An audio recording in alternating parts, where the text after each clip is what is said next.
Welcome pizza lovers and tech enthusiasts to our exciting demo of a simple pizza ordering web application. Get ready to see how we've combined the magic of real-time updates with the power of SignalR and a robust web API to create a seamless experience for both customers and pizza shop owners. In this video, we'll walk you through our simple app. Watch as customers order their favorite pizzas and receive real-time updates on their orders, all thanks to SignalR. On the other side, pizza shop owners get instant notifications of new orders and can update order statuses in real time, ensuring smooth operations and happy customers. We'll also dive into the technical implementation, giving you an inside look at how SignalR and our simple web API work together to keep everything running smoothly. So sit back, relax, and let us take you on a tour of our simple pizza ordering system. Architecture.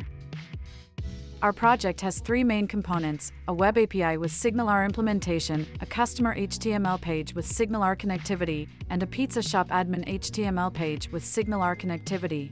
When a customer submits their order on the page, it will post to the web API and create a new pizza order.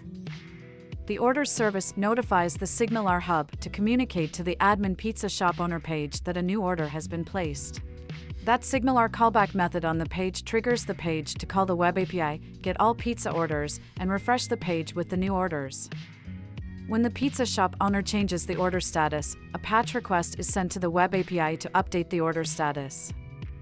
The change in order status triggers the order service to use SignalR and send a callback to the customer with the new order status. Our Visual Studio solution overview shows the server-side web API and SignalR implementation.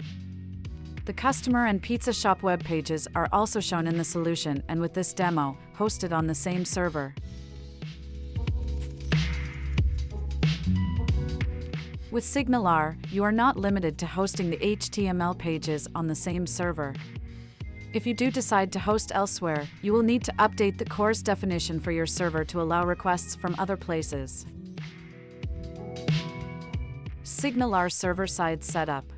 In the program file, we need to add SignalR Server Builder to the Web Application Builder services. In the same file, we will also need to map the orders hub to the endpoints. The hub class can be set up with minimal implementation. Set up dependency injection to access the SignalR service on another service.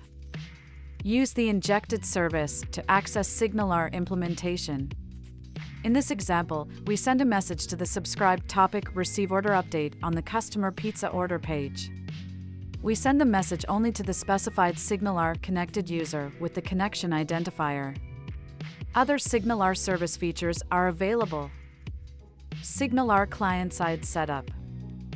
We must include the SignalR library on the client-side HTML page, which can be served from an external CDN or your own server. In our JavaScript example, we further define the SignalR configuration setup to connect to the orders hub on the server. Next, define the start and onClose methods, then start the connection. Lastly, a callback method is defined to receive orders from the server based on a subscribed topic. When we post our new pizza order to the web API, we include the assigned SignalR connection identifier for our client HTML page.